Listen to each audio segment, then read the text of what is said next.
अवधूत चिंतन श्री गुरुदेव दत्त श्री स्वामी समर्थ. तुम्हा सर्वांचं आपल्या चॅनलमध्ये खूप खूप स्वागत करते आणि आजच्या या नवीन व्हिडिओला सुरुवात करते. आजचा दिवस तुम्हाला खूप छान सुख समाधानाचा आणि आनंदाचा जावो ही स्वामी महाराजांच्या चरणी प्रार्थना करते आणि व्हिडिओला सुरुवात करते. 2024 मधील शेवटची सोमवती अमावस्या ही दिनांक 30 डिसेंबर रोजी साजरी होणार आहे. जेव्हा अमावस्या तिथी ही सोमवारी येते तेव्हा त्या अमावस्येला सोमवती अमावस्या असे म्हटले जाते. प्रत्येक महिन्यामध्ये अमावस्या तिथी ही येतच असते आणि प्रत्येक अमावस्येचे महत्त्व देखील वेगळं असतं.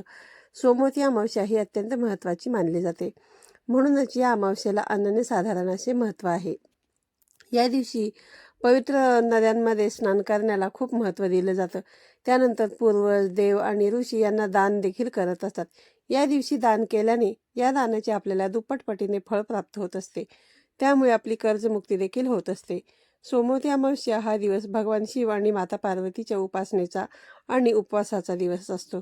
या दिवशी माता लक्ष्मी आणि भगवान श्रीहरी विष्णू यांची एकत्रित पूजा केली जाते. ज्योतिषशास्त्रानुसार यावेळी सोमवती अमावस्येला अनेक दुर्मिळ योग जुळून येणार आहेत. त्यामध्ये ही अमावस्या विशेष असणार आहे. या अमावस्येला ध्रुव योग, धृती योग, स्वाती नक्षत्र आणि शिववास हे विशेष योग जुळून येत आहेत आणि या योगांमध्ये आपण काही प्रभावी उपाय आणि सेवा केल्या तर त्यांचं आपल्याला निश्चितच फळ प्राप्त होतं. या व्हिडिओमध्ये मी तुम्हाला अत्यंत प्रभावी असे 3 उपाय सांगणार आहे किंवा तुम्ही याला सेवा देखील म्हणू शकता. आपल्याला हे उपाय खास पती पत्नीमध्ये असणारे वाद जे आहेत तर ते दूर होण्यासाठी करायचे आहेत. जर तुमच्या घरामध्ये सतत पती पत्नींमध्ये वाद होत असतील, एकमेकांचं अजिबात पटत नसेल, एकमेकांचे विचार एकमेकांना पटत नसतील तर तुम्ही या सोमवती अमावस्येला फक्त हे 3 उपाय करू शकता आणि हे 3 उपाय जर तुम्ही या दिवशी केले तर तुम्हाला 24 तासातच त्याचे चांगले परिणाम दिसून येतील. तुमच्या नात्यामध्ये 100% गोडवा निर्माण होईल आणि दोघांमध्ये जे काही वादविवाद, भांडणे आहेत तर ते कुठेतरी दूर होतील आणि तुमच्यामध्ये भांडणे होणार. तर असे कोणते उपाय आपल्याला करायचे आहेत याबद्दलची संपूर्ण माहिती आज मी तुम्हाला या व्हिडिओच्या माध्यमातून देणार आहे. त्यामुळे तुम्ही हा व्हिडिओ स्किप न करता अगदी शेवटपर्यंत पाहत राहा. चॅनलवरती नवीन असाल तर नक्की सबस्क्राईब करा आणि अशीच माहितीपूर्व आणि नवनवीन व्हिडिओ पाहण्यासाठी बेल आयकॉनला देखील प्रेस करा. त्यामुळे काय होईल की जेव्हा कधी आपले नवनवीन व्हिडिओ अपलोड होतील तेव्हा त्याचे सर्वात आधी नोटिफिकेशन जे आहे तर ते तुम्हाला येईल आणि तुमचा एकही व्हिडिओ जो आहे तर तो मिस होणार नाही. आता मी तुम्हाला जे उपाय सांगणार आहे तर हे उपाय बघा, ज्या घरामध्ये पती पत्नींमध्ये सतत वादविवाद, क्लेश, भांडणे होत असतील तर त्यांनी अवश्य करायचे आहेत. हा दिवस अतिशय महत्त्वाचा असतो. या दिवशी जर मी तुम्हाला हे उपाय सांगणार आहे, हे उपाय तुम्ही जर केले तर तुमच्या दोघांमध्ये भांडणे होणार नाहीत, वाद होणार नाहीत. ज्या घरामध्ये पती पत्नी एकत्र राहत नाहीत त्या घरामध्ये नेहमी भांडणे होतातच. त्या घरामध्ये माता लक्ष्मी कधीच टिकत नाही. त्या घरातून माता लक्ष्मी ही नेहमी काढता पाय घेत असते. त्याचबरोबर त्या घरामध्ये सुख, शांती, समृद्धी ही देखील नांदत नाही. यामुळे सतत आर्थिक अडचणी आपल्याला येत असतात आणि म्हणूनच घरामध्ये पती पत्नींमध्ये गोडवा राहणं हे खूप महत्त्वाचं मानलं जातं. जर तुमच्या घरामध्ये पती पत्नी अगदी आनंदाने असतील तर बघा, घरात कधीही भांडणतंटा होणार नाहीत आणि माता लक्ष्मीसुद्धा आपल्या घरामध्ये अगदी व्यवस्थित सुखासमाधाने नांदू शकेल. पण त्याच्या विरुद्ध जर आपण छोट्या छोट्या गोष्टींवरून भांडणं आपल्या घरामध्ये होत असतील, पती पत्नींचं अजिबात पटत नसेल तर यामुळे आपल्या घराला दोष निर्माण होतो आणि जेव्हा कधी आपल्या घरामध्ये हे असे दोष निर्माण होतात त्याचा परिणाम आपल्या कुटुंबावरती, आपल्या घरावरती होत असतो आणि आपल्या घरामध्ये अनेक संकटे, अनेक अडथळे येत असतात. म्हणून सोमवती अमावस्येच्या दिवशी आपण हे उपाय जर केले तर माता पार्वतीच्या आशीर्वादाने तुमच्या वैवाहिक जीवनामध्ये सुख आणि सौभाग्य वाढेल. या दिवशी तुम्हाला सर्वप्रथम सकाळी लवकर उठायचं आहे. दोघांनीही अगदी ब्रह्ममुहूर्तावरती उठायचं आहे. जे मी तुम्हाला उपाय सांगणार आहे तर ते पती आणि पत्नी दोघांनी मिळून करायचे आहेत. यासाठी तुम्हाला ब्रह्ममुहूर्तावरती उठायचं आहे.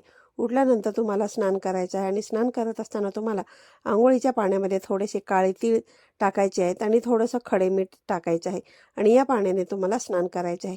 यानंतर स्वच्छ कपडे परिधान करायचे आहेत. शक्य असेल तर पांढऱ्या रंगाचे कपडे परिधान करा. काळ्या रंगाचे कपडे या दिवशी अजिबात परिधान करायचे नाहीत. यानंतर बघा, या दिवशी तुम्हाला उपवास करायचा आहे. दोघांनी एकत्र तुम्ही उपवास करायचा आहे. व्रत करून तुम्हाला सकाळी माता पार्वती आणि भगवान शिव यांची यथासांग पूजा करून घ्यायची आहे. भगवान शिवशंकरांना बेलपत्र, भांग, धतुरा, अक्षता, मध, फुले, हार, गंगाजल या सर्व ज्या गोष्टी आहेत तर त्या अर्पण करायच्या आहेत माता पार्वतीला पिवळे सिंदूर, त्याचबरोबर नवीन कपडे, फुले, माळा, अक्षता अर्पण करायचे आहेत. या सर्व वस्तू अर्पण करून तुम्हाला माता पार्वतीची देखील पूजा करून घ्यायची. शिव आणि पार्वतीच्या आशीर्वादाने तुम्हाला सुख आणि सौभाग्य मिळते आणि तुमचं वैवाहिक जीवन हे आनंदाने व्यतीत होतं. तसेच या दिवशी पत्नीने म्हणजेच सौभाग्यवती स्त्रियांनी माता पार्वतीची ओटी भरायची असते. ओटीमध्ये ओटीचे साहित्य घ्यायचे आहे आणि त्यामध्ये लाल चुनरी किंवा तुम्ही साडी घेऊ शकता. जर तुम्ही या दिवशी माता पार्वतीची अगदी मनोभावे ओटी भरली तर माता पार्वतीच्या आशीर्वादाने तुमच्या वैवाहिक जीवन जे आहे तर ते 100% सुखी होईल. त्याचबरोबर या दिवशी पती आणि पत्नी दोघांनी मिळून शिवमंत्राचा जप करायचा आहे. पतीने ओम नमः शिवाय आणि पत्नीने नमः शिवाय या मंत्राचा जप करायचा आहे. या मंत्राचा तुम्हाला जितका होईल तितका जप करायचा आहे. आणि हा जप जो आहे तर तुम्ही जर देवघरासमोर बसून केला तरी देखील चालेल किंवा मग तुम्ही काम करत करत देखील या मंत्राचा जप दिवसभरामध्ये केला तरी देखील चालेल. बघा, शिवाच्या आशीर्वादाने तुमचे वैवाहिक जीवन आहे नक्कीच सुखी होईल. याशिवाय बघा, तुमची एखादी इच्छा असेल आणि बघा तर तुमच्या वैवाहिक जीवनामध्ये जे काही नातं तुमचं आहे तर ते मधुर आणि मजबूत करण्यासाठी कामदेवाच्या मंत्राचा जप देखील तुम्ही करू शकता. यानंतर सायंकाळी तुम्हाला काय करायचं आहे तर एक नारळ घ्यायचा आहे पाण्याने भरलेला आणि त्या नारळावरती एक त्रिशूल काढायचा आहे. शेंदूर घ्यायचा आहे आणि त्या शेंदुराने तुम्हाला त्या नारळावरती त्रिशूल काढायचा आहे. आणि हा जो नारळ आहे त्रिशूल काढलेला तो घरातल्या प्रत्येक व्यक्तींवरून तुम्हाला उतरवून घ्यायचा आहे. अगदी डोक्यापासून ते खाली पायापर्यंत हा नारळ उतरवायचा आहे आणि पतीने पत्नीवर उतरवून घ्यायचा आहे आणि बघा, पत्नीने पतीवरून उतरवून घ्यायचा आहे. तसेच घरातील इतर सर्व सदस्यांवरून देखील हा नारळ तुम्हाला 7 वेळा उतरवून घ्यायचा आहे आणि घराच्या बाहेर जाऊन तो तुम्हाला फेकून द्यायचा आहे. या दिवशी हा नारळ फोडायचा नाही, कारण सोमवारी नारळ जो आहे तर तो फोडला जात नाही. म्हणून तुम्हाला बाहेर जाऊन तो नारळ तुम्हाला पुरून टाकायचा आहे किंवा अशा ठिकाणी टाकू शकता की ज्या ठिकाणी कोणाचाही पाय वगैरे पडला जाणार नाही. तर अशा पद्धतीने तुम्हाला हा नारळाचा उपाय अवश्य करायचा आहे. आणि हा उपाय बघा, ज्या घरामध्ये ते करत ना त्या घरामध्ये नेहमी सुख आणि समृद्धी नांदत असते. त्या घरामध्ये कधीही क्लेश, भांडण, तंटे होणार नाही. तर असे हे जे काही उपाय आहेत तर ते तुम्हाला सोमवती अमावस्येच्या दिवशी नक्की करायचे आहेत. नारळाचा जो उपाय आहे तर तो तुम्हाला सायंकाळी करायचा आहे आणि सायंकाळी तुम्ही अगदी 6 नंतर ते रात्री 12 वाजेपर्यंत कधीही हा उपाय करू शकता. जर समजा तुमच्या घरामध्ये सुतक असेल तर तुम्ही कोणतेही उपाय जे आहेत ना तर ते करू शकत नाही. तर मग तुम्ही ही जी अमावस्या आहे तर ही अमावस्या सोडून पुढील येणारी जी काही अमावस्या असते त्या अमावस्याला देखील तुम्ही हा उपाय करू शकता. आणि ज्यांना मासिक धर्म असेल अशा स्त्रियांना सुद्धा हा जो उपाय आहे तर तो करता येणार नाही. आजच्या व्हिडिओमध्ये सांगितलेली माहिती तुम्हाला जर आवडली असेल तर व्हिडिओला लाईक करा, शेअर करा. पुन्हा भेटूया अशाच एका नवीन आणि माहितीपूर्ण व्हिडिओमध्ये. तोपर्यंत सर्वांना श्री स्वामी समर्थ.